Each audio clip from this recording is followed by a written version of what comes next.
Jai Shree Swaminarayan, Jai Sri Krishna. This is Sachin Karnik speaking. Welcome to Swaminarayan Spirituality. This is a 5-minute satsang recording. The topic is on what is the Atma. This word Atma or soul is described in so many different scriptures, and a beautiful way of understanding what it might be or what it is actually is to recognize that our sense of being alive, the fact that we feel alive, is an indication that there is consciousness, that consciousness is the Atma. The word Atma means soul or spiritual being, spiritual reality, spiritual substance. That is what you are, and which is different from the physical body, the subtle body, and the causal body. So the tradition of Vedanta, in its essence, is teaching how to move out of the entanglements of the three bodies. In the teachings of Shree Swaminarayan, he has mentioned Vedantic terminology known as Anvaya Vyatireka. These are terms from Vedanta, and they're actually terms from Advaita Vedanta, but they were incorporated into the Vachanamrut by Maharaj, meaning Swami Sajanand, and he's described it very nicely, where he has said that the Atma that is believing or functioning as if it is one with the three bodies, the physical, subtle, and causal, that is the Anvaya Swarupa. Anvaya meaning it is one with these three, and it feels that that is who I am. For example, I'm talking right now as Sachin. I feel that if I feel that this body is me, then that sense that this body is me is the Anvaya functioning. It's called Anvaya in Vedanta. That means it is a type of oneness. It is a highly intricate level of entangled oneness with the three bodies. Physical, subtle, and causal. We feel also that the mind is me. So that is also the Anvaya Swarup of the Atma. And then the causal body is that deep sleep state, that stone-like consciousness where there is no experience, but there is just a silent state. It is not the silence of realizing the Atma. It's not that kind of silence. It is a silence just of nothingness, and that is deep sleep state, and that is connected with the Tamo Guna actually. So the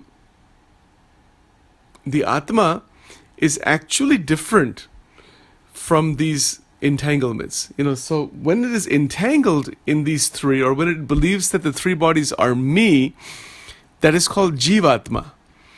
And once there is a true realization that these three bodies are not me, I am different from the three bodies, then that is called Atma or Akshara. Sometimes it is called Akshara also.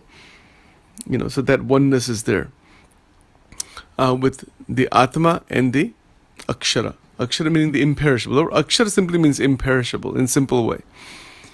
The Akshar Tattva is a different matter, but we won't talk about that right now. Leave that aside.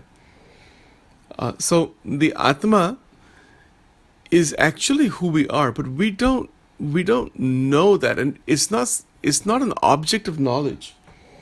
It is the subject that is knowing. So there's a big difference there. There's a big difference between the object and the subject. So the subject is knowing. It's the knowing capacity that this is my body, this is my mind. I am sleeping, I am awake. So who is that I? That is the consciousness. But to realize that that is who I am requires only one thing, and that is the mind to be completely free of all mental, internal, intrapsychic disturbance. And in that state, it connects with God. And once it connects with God through grace of gurus and teachers and Satpurush and all that, once it connects with God this way, then by the grace of God, the realization of the Atma occurs. Because according to the Ramanuja and the Swaminarayan approach to Vedanta, they both would say that God is existing inside the Atma as a witness. That God is beyond the Atma, but is the actual essence of the Atma, is even deeper than the Atma. So it is by the grace and the will of God, the Lord, that one recognizes that one is the spirit, one is the soul, one is the Atma, one is the consciousness. And in that consciousness, there is the realization of God within oneself. So this is a brief exposition of the Atma. And of course, the realization of the Atma is due to the grace of God through devotion.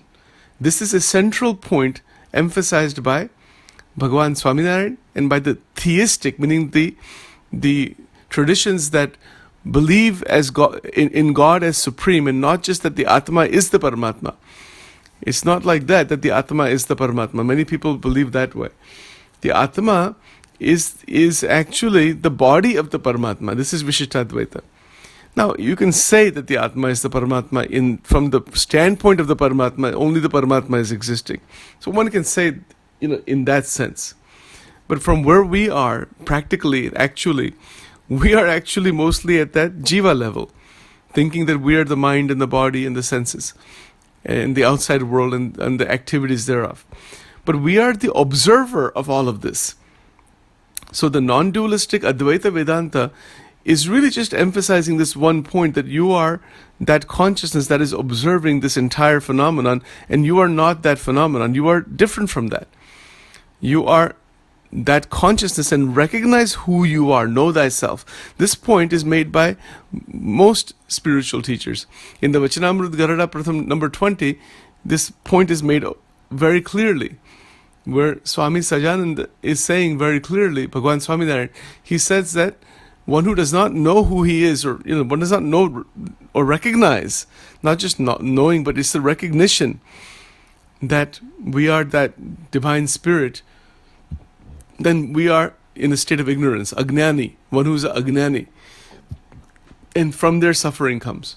Right? So this brief recording on this today. Thank you very much, Shree Swaminarayan.